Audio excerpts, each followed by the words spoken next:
Hello, everyone. How are you today? My name is Amanda Lambert. I'm one of your teachers here at the post-graduation. And today I'm going to talk a bit about some career choices you can have as an English teacher. Of course, I am not setting like a path for you to follow, like you have to do this. Not at all. I'm just giving you some options, some choices you can have as a teacher, and to show you that there's much, much more than maybe you understand and maybe that you know about becoming a professional in this area. So let's do it. I'm going to start by just talking a bit about all of the options. I hope they don't sound and they don't seem very, like overwhelming. I'm just here to show you all the possibilities and how much you can try and experiment new things in order to find your area of choice and the area that you love the most. And for this, I'm here to tell you that you have to give it a try. You have to give all of them or most of them a try, because if we just stay in the same place for a very long time inside our comfort zone, chances are we're going to just, think that that area, that field, that part of our professional profession is the only one, and we are going to become not very complete professionals because we will not be experimenting all of the things that this beautiful field has to offer to us. So this is the topic for today, as I told you, career choices for English teachers. And we're going to start with these, which I love very much. Basically, I like the idea in the metaphor of an iceberg, because it's literally like this. When we finish our course, when we graduate in languages or in pedagogy, sometimes we feel like we just have three options to follow, and that's the most common path to follow, basically. We can either work at language institutes, because we've got plenty of them today. We can either give private classes or teach at regular schools, like Phorte 1, Phorte 2, if it's languages, depends on what you're graduating on. But basically, when we finish, it's really common for us to think that these are the only ways and these is the only path to follow.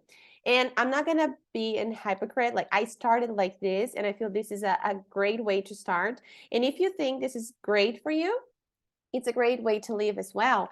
Like I said, it's really important for us to really experiment new things in order to see what we like the most. And if one of these is what you like the most, I don't see any problem when it comes to this.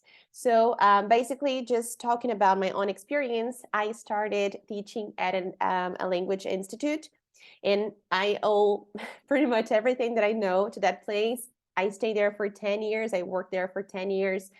And I could develop my English skills because I had plenty of different groups in all levels, in all shapes and size, like 12 students or 5 students in a group. And it was really nice for me because I could really explore and experiment new things. Like, okay, so do I like teaching kids? Let me give it a try. Do I like teaching adults? Let me give it a try. The same with teenagers. So I could really experiment and see which one I liked better. So even though I'm not working there anymore, and I don't see myself working at a language institute, at least for now, I feel like this is a great way to start, because you can really, like I said, explore and to see what you like the most. The same goes for regular schools. It's a great place to go if you're interested in this context, in teaching different grades, different students, and just work on different projects. It's a great way to go as well. And like I said, it's the tip of the iceberg, because basically this is where we are expected to begin as English teachers. In the private classes, it's really interesting, because when we talk about private classes, I always say that this is something that for a very long time was something, I don't know, a little bit, people were skeptical about it. They were like, okay, so if maybe I can give it a try as a side hustle, as something extra, I'm gonna continue working at a language institute or a regular school, and I'm just gonna give some private classes in order to, make an extra money or something. However, I do feel like because of the really high demand, people, they usually start working with private classes, which is really interesting, because it is a business that has been growing like crazy. People, they want to have private classes, and because they do, we need teachers for that too. So I can see this kind of a trend going on. People are like teachers are really starting to start literally in our area through the private classes. It's really interesting because here we can really make our own decisions. I always say that all of them, all of the things that I'm going to talk to you guys, they have pros and cons, all of them. Like nothing is perfect, but I do believe that when it comes to private classes, we need to really, really think about what we're going to do and what we're going to create and how we're going to work in general, especially because when we give private classes, we have to do much more than only teaching. Of course, teaching is a lot, but just so you can understand, we have to do marketing in order to get new students. We have to work as a secretary sometimes because we have to talk to students about what they're thinking about their classes. We have to, like say, hey, so you haven't paid this month, those things. And you have to, like create certificates and create materials if you don't use a textbook. So private classes are really profitable. I feel like it's one of the best areas if you want to really grow. However, do think about all of these, do think about everything you have to do in order to keep your business going, because now you have kind of a company. So you need to really make sure you understand all the areas that involve this kind of business, but it's a great, great way to start. And in my case, it's what I do the most. So the majority of my time I spend giving private classes and taking care of my students and the teachers that work with me today. So these are the things that the tip of the iceberg in a way, but we have so much more below it. And I just put a few things for you guys to see. The first thing I put was creating materials. This is something that people really take for granted, but I do think it's an amazing thing to do. It's something I intend to do as a teacher, as a professional, because I love it so much. Basically, especially when it comes to private classes, but we do actually have demand on language institutes and regular schools, of course, not that much, but we do. But basically, we have so many teachers choosing not to work with textbooks and just trying to find more personalized materials in general for their students, and they are literally searching for these kinds of materials.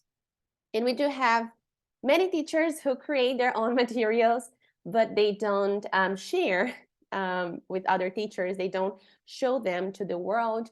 So it's kind of a thing that it's really interesting because we do have a demand. Our teachers, they want new materials, but we don't have many teachers selling materials. We do have some companies that do that, not that much. If you think about the demand of how many teachers want this and how many companies offer it, it's like, that there's no balance to it. So it is something that I highly, highly recommend that you search and experiment if you like to create materials, if you enjoy creating lessons. And I'm talking about PDFs, slides, even textbooks if you want to write, but it's a different kind of path, it's a little more complex. But when it comes to selling lessons and just sharing them with other teachers, it's a great, great, great path to follow. Like I said, the demand is pretty high, and it's something you can really enjoy and really maybe do with what you do right now. You don't have to spend like all of your time creating materials. If you do, that's all right. But you don't have to do it. You can just, give classes and do this as a side hustle, as I said. But the demand is really, really growing because teachers, they want to deliver more personalized classes, and they want to deliver different themes in different ways. And we can only do this with personalized and new materials. So it's something that it's really, really interesting nowadays, and I highly recommend it, like really. We also have teaching other teachers.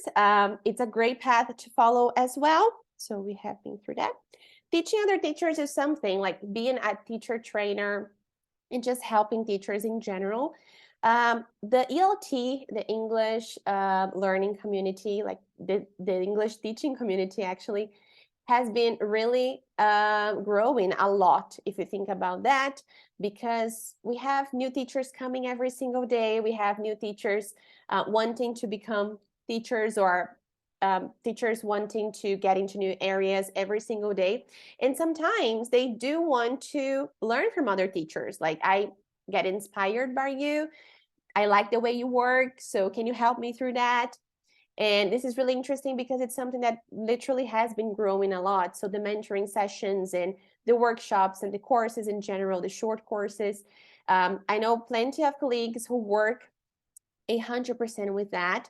So they stopped teaching students and they started teaching teachers.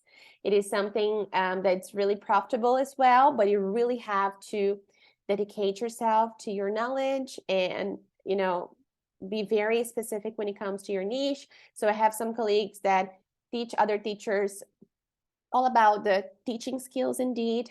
I have other colleagues who teach teachers when it comes to advanced grammar, advanced vocabulary, because when we are when we've been teaching for a very long time, especially kids and basic students, we kind of lose our knowledge in English. We don't use our advanced English that much. How come, teacher? Well, if I'm teaching basic students, I am always going to try to grade my language to make them understand what I'm saying. So I'm not going to use very advanced words. I'm always going to try to find a more basic or an easier synonym.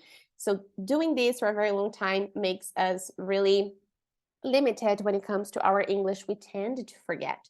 So I have plenty of colleagues that help teachers with that. So they have groups of advanced English for teachers where we can develop our skills and just maintain what we learn and what we learned in the past, but we keep learning every single day, which is our language skills. So it's a great way to follow as well, great path to go. And as I said, also in really high demand. If you have a specific kind of skill or knowledge on a platform or on a method, people are going to search and they are going to try to help you with that. And then after that, we have something really important and really interesting, which is teaching foreigners, actually. It is an experience that I had only once. So I spent some months teaching Portuguese to an American man. And it was a really interesting experience, as I said. I'm going to be honest and say I didn't really identify myself with this field. I gave it a try, though. It was really interesting. However, I do not feel like this area brings the best of me as a teacher. Maybe I can practice more and maybe I can grow up to like it a little bit more. But for now, I don't think it's the perfect thing for me. But the only reason I know that is because I gave it a try. So we do have plenty of foreigners that want to learn English or want to learn Portuguese, and you can really use your skills in order to do that. And it's a really profitable area as well if you really know how to pick up the right clients in different places all around the world. Like I said, we do have some cons like time zone, but we can always adjust to that. Then we have teach exam prep. This is really interesting as well. So it's a different kind of area, I would say, because you don't have students who stay with you for a very long time. Usually they are like, okay, so I want to prep for 6 months and then I want to take the test. And if I don't pass, I'm going to do this for a few more months. But, so you don't really have really loyal clients, but not in wait for it. I'm not saying bad things about them, but you don't have students who stay with you for a very long time, because once they accomplish their goal, once they pass the test, they are going to leave you in a way. Of course, maybe they want to try for a new test, but in general, this is what happens basically. But it's a really good way to really develop your own skills as a teacher, because you have to understand how the test works. And if you are prepping, for example, a student for a C2 test, that demands a lot of knowledge and a lot of experience and a lot of dedication. So you can really develop yourself as a teacher when you are preparing to give these kinds of classes. So it's a win-win situation, definitely. This one is interesting, and this is what I did: create partnership with other teachers. So basically, I do have an Instagram for students, and thank God it worked pretty well, and it's still working. But I do not have much time for new students now. I don't have new slots. So I partnered with other teachers who I fully trust. They took courses with me or they worked with me in the past, and now they teach students that I'm not able to teach because of my lack of time. And it is really nice because, again, a win-win situation. I help them with new students. They help me because it's really hard to say bye. Like, okay, so I cannot teach you. I'm sorry. And they just, look for a new teacher and you just lose your student like this. So this really helps me because even though they have other teachers, it's my brand is still there. They use the same materials as I do. I give them conversation classes sometimes. I create some projects where all of the students can really meet and know each other and know me. So I'm still there in a way. So this really helped me. And it's really nice because that all happened through and because of the private classes. So I highly recommend it. It's really good. So creating partnership with other teachers is a great way to follow if you do not have much time for your private classes anymore. Create your own school. This is really interesting because it kind of happened to me by accident, totally, because I started with the private classes like here.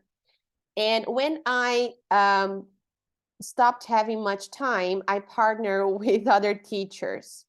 When I did that, I kind of created my own school because I have employees and I have different students, and I had to hire, for example, a person to help me with all the administration tasks. So I kind of did it. I kind of created a school of private classes.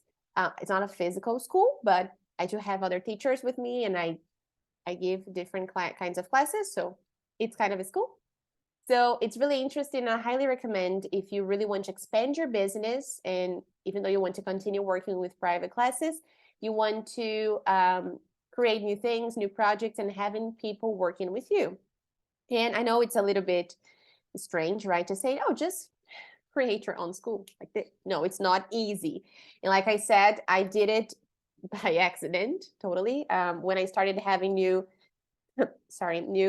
students, that's when it really hit me. Okay, so maybe you're starting a school because of the structure that it's actually becoming.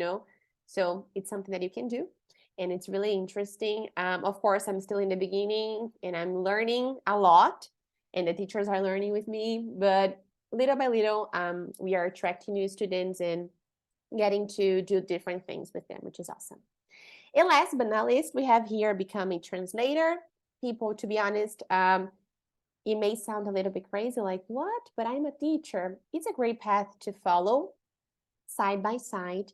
If you really want to work with both things, you, as a teacher, you already have all the language skills you need. You are an advanced speaker and you know anything about, like, everything about the language, and you can do anything with it. Why not invest in another area while you are teaching? I'm not going to say it's going to be easy or that it's 100% possible to work fully with both. No, it's not. But it's an option if you want to expand your possibilities and work with two different things and challenge yourself with two completely different things. So when it comes to become a translator, there's something really important about it. This is not an informal profession. You have to have a course. The Norma ISO really demands you to have any kind of course, a post-graduation or a graduate course that really proves you are a translator. So if you've already finished your course in languages and finished your post-graduation and want to do something different, we do have plenty of short courses and even graduate courses if you want to become a translator. One that I highly recommend is the one at Phorte. It is a live graduation. It happens twice a week for a couple of hours, 3 hours, I think. So you are there with your teacher, asking him or her things, and you're going to develop and graduate as a fully translator. And when I say this, it is because we have different areas when it comes to translation. So you've got the literary area. You can also have the audiovisual. So if you want to work with, I don't know, dubbing, or if you want to work with captions, subtitles in general, you're going to be fully able to do that after you finish the course, which is really interesting. So like I said, it's not an informal profession. You need to, graduate, you need to develop yourself as a translator in order to work in the area, but it's also a possibility. And it's nice because, as I said, when you know much about the language, because you are a teacher, translating things doesn't get easier, but it's not something completely random or out of your reality, because you need to know about the language in order to translate. And because you already have the skill, maybe it becomes a little bit easier, or it's something you can do in a very different way. It's something I would like to do. I'm a teacher. I have been teaching for about 10 years, and I have been trying to work in all these contexts in order to find myself in the perfect one, because that's it, people. Professional development is something that you're going to do for the rest of your life, and we need to keep exploring and seeking new things in order to find where we are the best versions of ourselves as a professional. And I'm still exploring. I'm still trying to search for new things, and it is something that is not easy and it's not fast. So every time I try something new, I'm like, oh, so this is for me, this is not for me. And we're going to keep trying and keep seeking for new fields in order to find ourselves. And translation is something I have never done. And it's something that I would like to, because like I said, having the skills makes it a little bit easier, I would say. And it's a challenge to learn new things related to the thing that we know, which is the language. So basically, like I said, we have here the tip of the iceberg with some possibilities. We have many others below, and we've got much more. Like, we've got being an influencer. It's something big nowadays. We have plenty of teachers who create courses, and they sell these courses, and they really can attract students from all over the world. That's a possibility. Hard, but it's a possibility. So I'm just here to show you that we can do and we can be a lot of things whilst being English teachers. We shouldn't really set into one path because we think it's the only one. We shouldn't really stay in our comfort zone and not really explore everything that we can achieve as teachers. So I highly, highly recommend you give it a try. You explore new possibilities.